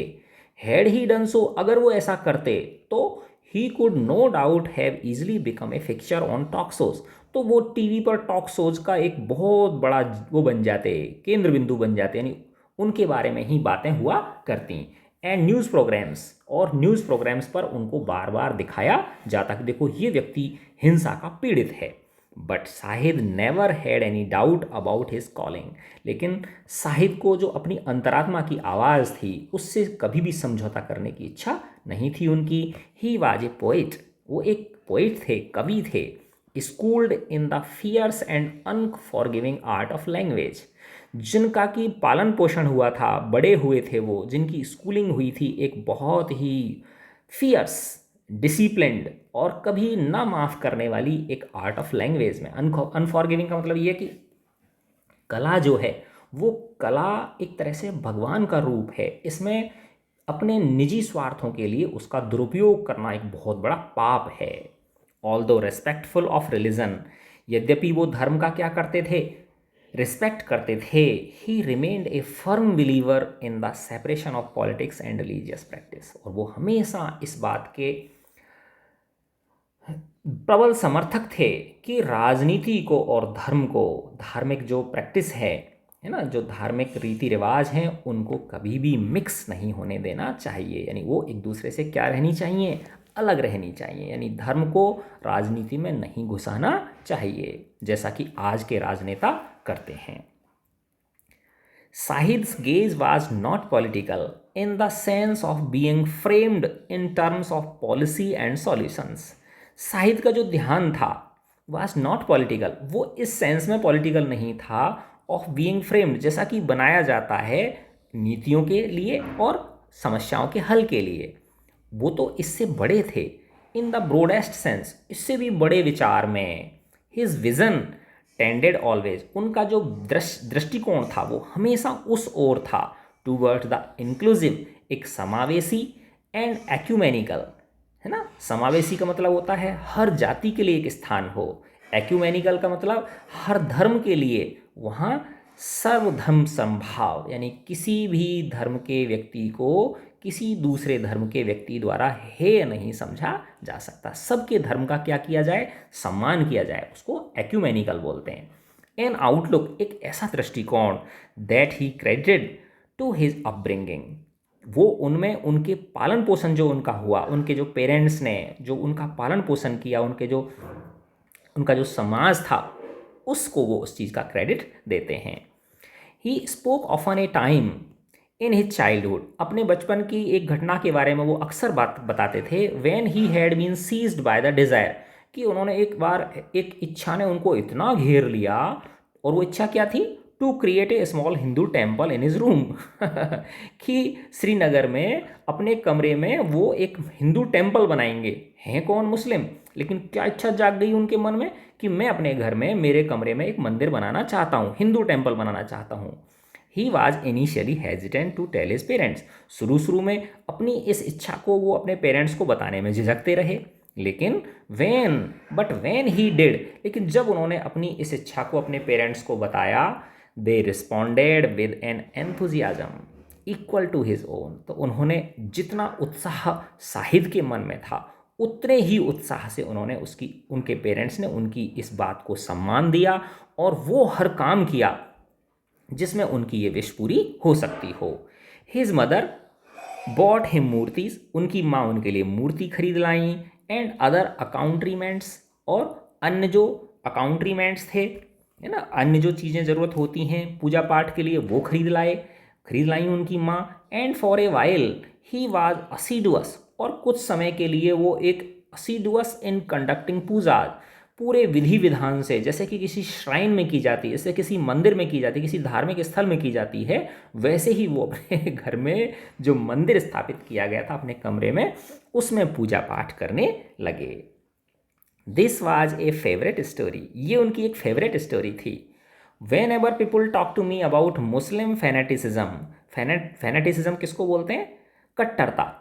अब वो कहते हैं कि जब भी लोग मुझे मुस्लिम कट्टरता की बात करते हैं कि जो मुस्लिम्स होते हैं ये कट्टर होते हैं, अपने धर्म के प्रति क्या होते हैं, ये कट्टर होते हैं, तो मैं देखता हूँ कि देखो ऐसा नहीं है। मैं कहता हूँ उनसे, देखो मेरे बचपन से ही मेरे घर में क्या था, हिंदू टेम्पल था, तो ऐसा नहीं है कि सभी मुस्लिम क्या होते हैं, कट्टर होते हैं। अब देखो दुष्ट लोग तो बेटा हर जाति में हैं और हर धर्म में हैं, है ना, तो ऐसा कोई नहीं है कि दूध के धुले हुए हों, है ना।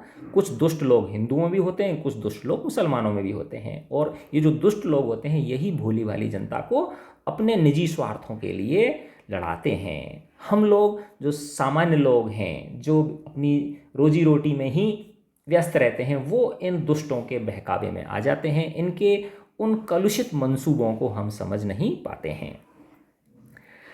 ही सैड मी टू वंस, उन्होंने एक बार मुझसे कहा था।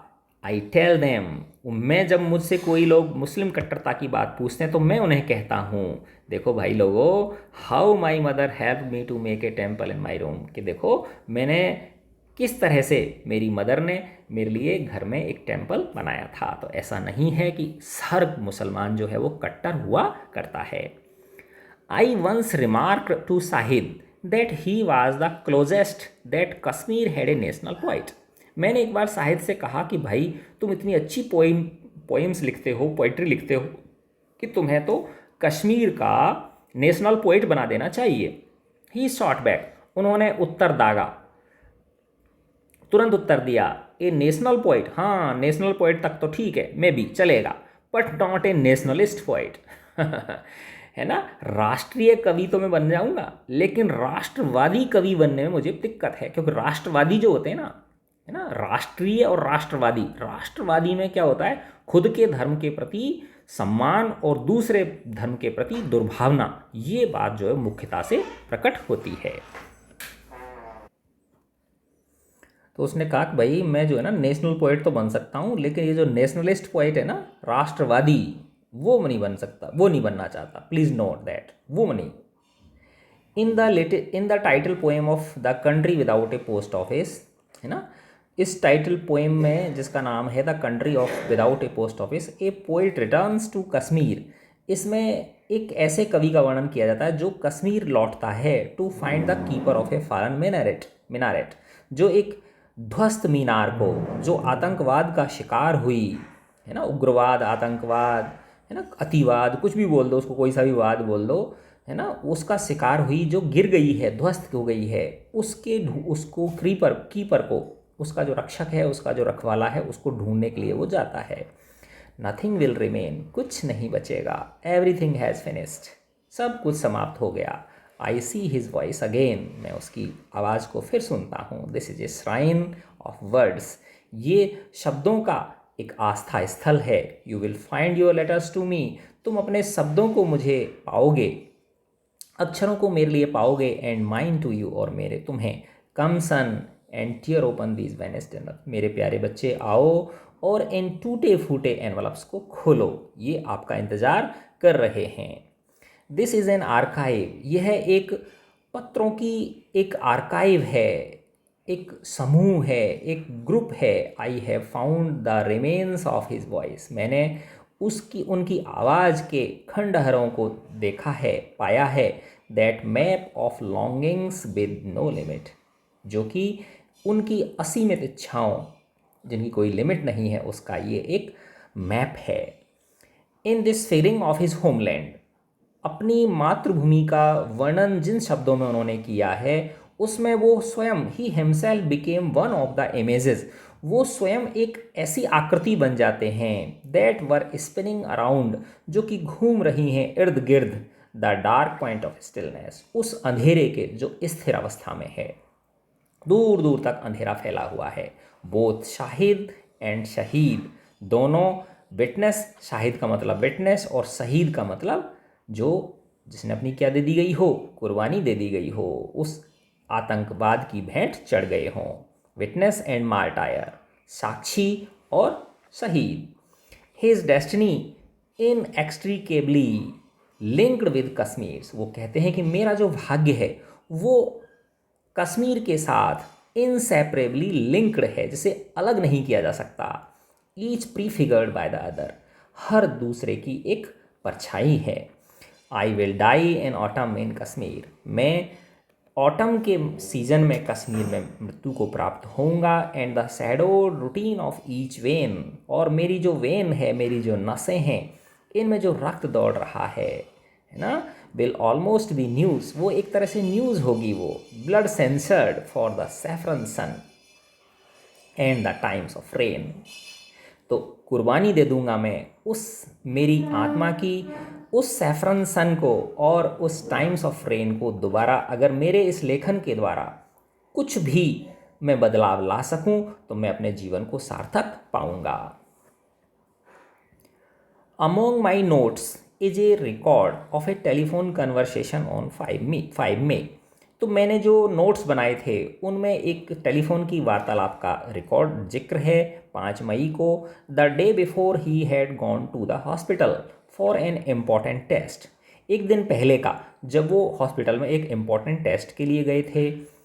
ए स्कैन दैट वाज एक्सपेक्टेड, और एक स्कैन होना था उनका, एक जांच होनी थी उनकी, टू रिवील, ये पता करने के लिए कि वेदर और not the course of the chemotherapy, कि जो उनकी कीमोथेरेपी की जा रही है दैट वाज देन अंडरगोइंग, जो उस समय की जा रही है, हैड द डिजायर्ड इफेक्ट, उसका कुछ फ़र्क पड़ भी रहा है या नहीं, उसकी जांच होनी थी।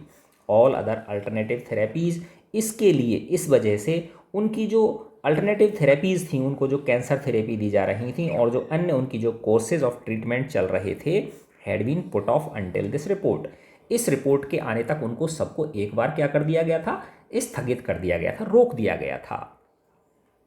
The scan was scheduled for 2:30 in the afternoon, दोपहर में 2:30 वो स्कैन जो था, वो टेस्ट था, वो होना था। I called his number several times in the late afternoon, मैंने लेट आफ्टरनून में कई बार कॉल किया, एंड अर्ली इवनिंग, और शाम को जल्दी भी कॉल किया मैंने। देयर वाज नो रिस्पॉन्स, लेकिन कोई जवाब नहीं आया। I called again the next morning, मैंने अगले दिन सुबह फिर कॉल किया, and this time he answered, और इस बार उसने उत्तर दिया। देयर वर नो प्रियम्बल्स, उन्होंने कोई भूमिका नहीं बनाई, सीधे शब्दों में बोला। ही सैड, उन्होंने कहा, लिसन अमिताभ, अमिताभ सुनो, the news is not good at all, खबर बिल्कुल भी अच्छी नहीं है। Basically they are going to stop all my medicines now, अब वो मेरे सारी दवाइयों को बंद करने जा रहे हैं। The chemotherapy and so on, chemotherapy और अन्य जो भी दवाइयाँ हैं उन सबको क्या करने जा रहे हैं, वो बंद करने जा रहे हैं। They give me a year और लेस, उन्होंने कहा है कि अब मेरे पास 1 साल या उससे भी कम वक्त बचा है। दे हैड सस्पेक्टेड दैट, उन्होंने ये निष्कर्ष निकाला है, ये संदेह व्यक्त किया है, that I was not responding well, कि मैं इन दवाइयों का मेरे ऊपर कोई असर नहीं हो रहा है, because of the way I look, जिस प्रकार से मैं दिख रहा हूँ, जिस प्रकार से मेरी हालत दिख रही है, इसलिए। They will give me some radiations a little later, कुछ समय बाद वो मुझे कुछ थोड़ा बहुत रेडिएशन देंगे, कुछ थेरेपी देंगे। But they said there was not much hope, लेकिन उन्होंने कहा है कि ज़्यादा आशा अब नहीं बची है।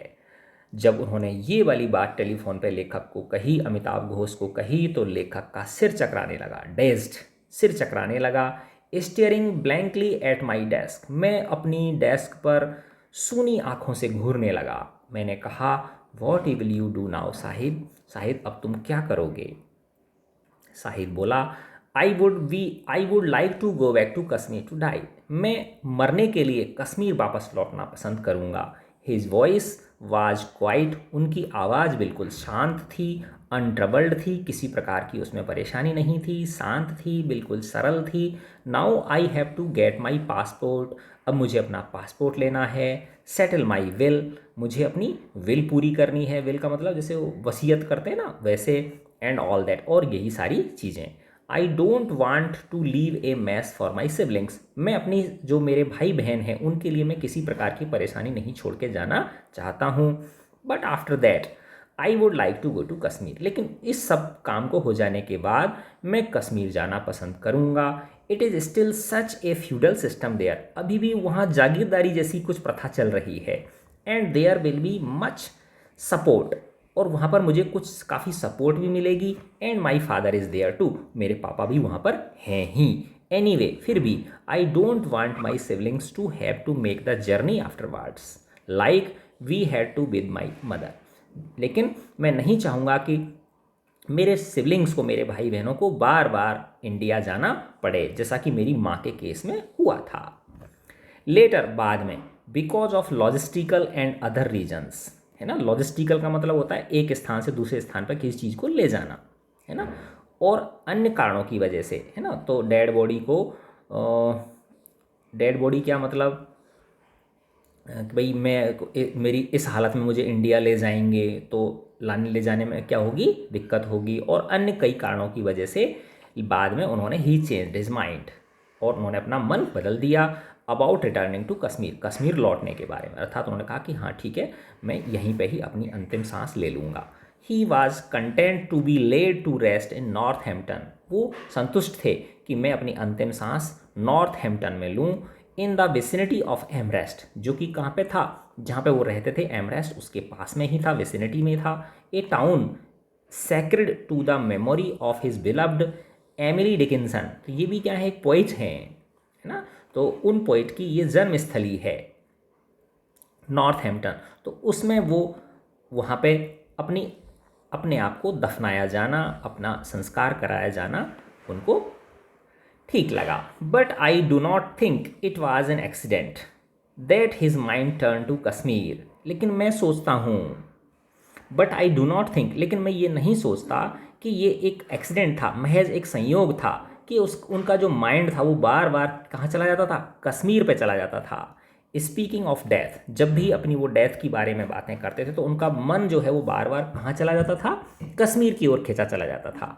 Already in his poetic imagery, पहले से ही उनकी जो कवि की जो इमेज थी, है ना, उसमें डेथ, कश्मीर, है ना, मृत्यु और कश्मीर, एंड शाहिद, शहीद, विटनेस, और जो विटनेस हो गया, और ये शहीद यानी जो है ना मार्टायर होते हैं, वो had become so closely overlaid as to be inseparable, वो एक दूसरे से ऐसे गुथे हुए थे ये दोनों शब्द कि वो एक दूसरे से अलग नहीं हो सकते थे।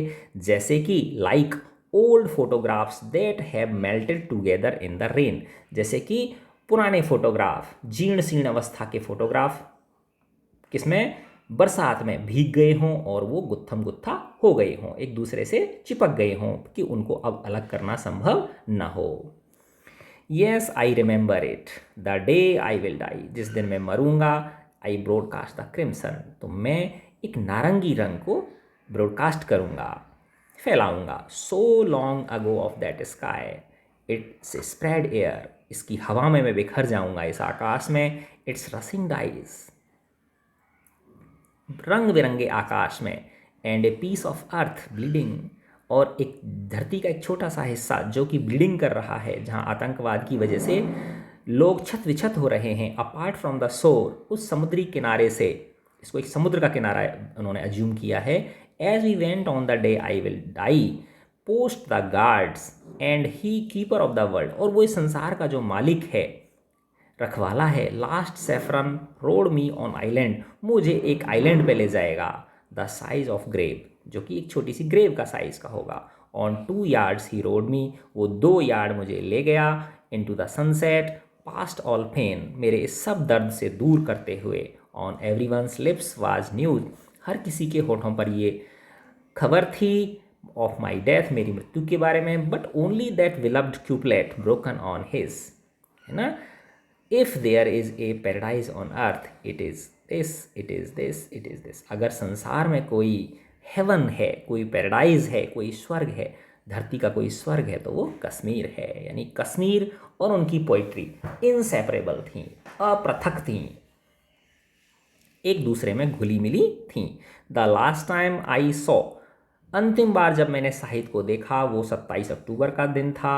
Eight his mother brother's house in Amherst, अपने भाई के घर पर एमरेस्ट में। He was intermittently able to converse, वो बीच बीच में बात कर पाना संभव हो रहा था उनके लिए, रुक रुक के मुझसे बात कर पा रहे थे। एंड देयर वर मोमेंट्स, और कुछ कई ऐसे क्षण आए, when we talked just as we had in the past, जब हमने यानी अंतिम जब उनकी मुलाकात हुई 27 अक्टूबर को, उस दिन भी वो पहले की तरह ही उनसे बात करते रहे, कितना जिंदा दिल इंसान थे। ही वॉज अवेयर, उन्हें पता था, as he had long been, जैसे कि बहुत पहले से पता हो, ऑफ हिज अप्रोचिंग एंड, कि उनका अंत आने वाला है। And he had made his peace with it, और उन्होंने उसके साथ क्या कर लिया था, समझौता कर लिया था, अर्थात अच्छी जिंदगी जीने के साथ ही अच्छी मौत को भी उन्होंने स्वीकार कर लिया था कि मैं इसको बहुत शांति से अंजाम दूंगा अपनी मौत को।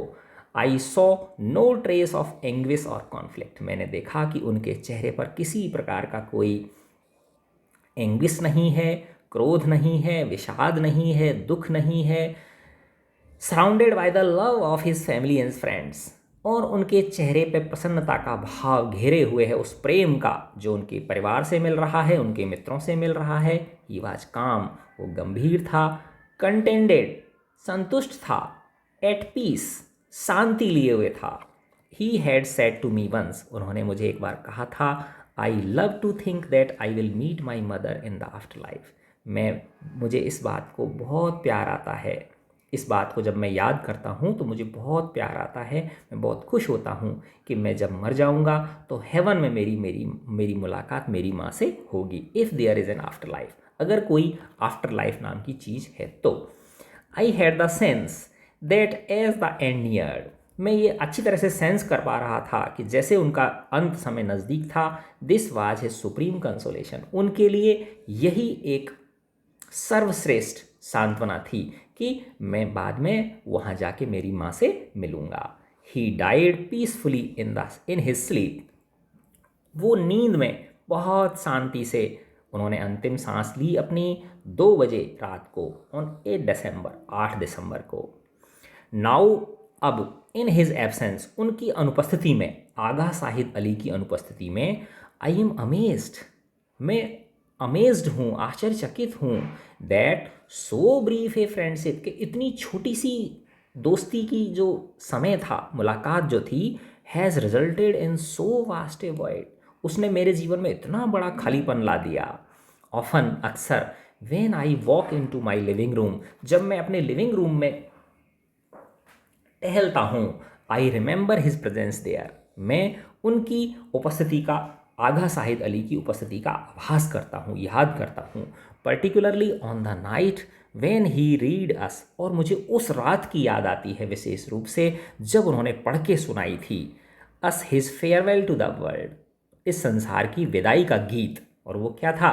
उनकी एक पोइम थी, आई dream I am at the Ghat of the only world, है ना। तो देखो बच्चों कि देखो ये बेटा प्रकृति का विधान है कि हमारी मृत्यु कैसे होनी है हमें नहीं पता, लेकिन अब जैसा भी है जीवन है इसको, है ना, कल का पता नहीं, जो अपने से अच्छा बन पड़े हमें करना चाहिए, किसी को भी हमें कष्ट नहीं पहुंचाना चाहिए, अच्छी ज़िंदगी जीनी चाहिए, है ना। देखो इसमें कितना फूड का कितना वो आया, है ना, कि व्यक्ति की जो खुशहाली है, मानसिक प्रसन्नता का जो रास्ता है वो कहाँ से गुजरता है? पेट से गुजरता है। पेट भरा तो मन खुश।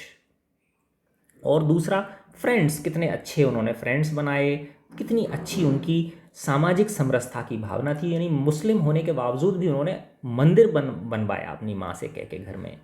तो ये अच्छा अर्थात ये है बच्चों, देखो कि किसी भी धर्म को, किसी भी जाति को टैग नहीं दे सकते आपके, इस जाति के लोग अच्छे होते हैं, इस जाति के लोग बुरे होते हैं, इस धर्म के लोग अच्छे होते हैं, इस धर्म के लोग बुरे होते हैं। हर धर्म में अच्छे लोग हैं, हर धर्म में बुरे लोग हैं, लेकिन कुछ दुष्ट लोग जो हर धर्म में पाए जाते हैं वो अपनी दुष्टता में इतने माहिर होते हैं, इतने प्रवीण होते हैं कि वो भोले भाले जो अन्य लोग होते हैं उनको बहका देते हैं और उनको लड़ा देते हैं, खुद मौज करते हैं। ठीक है बच्चों, तो मैं आशा करता हूँ ये वीडियो आपको पसंद आया होगा। अच्छा लगा तो बच्चों लाइक करें, अपने फ्रेंड्स के साथ शेयर करें, हमारे चैनल को सब्सक्राइब करें। खुश रहें सबसे ज़्यादा। गॉड ब्लेस यू प्यारे बच्चों, लव यू ऑल।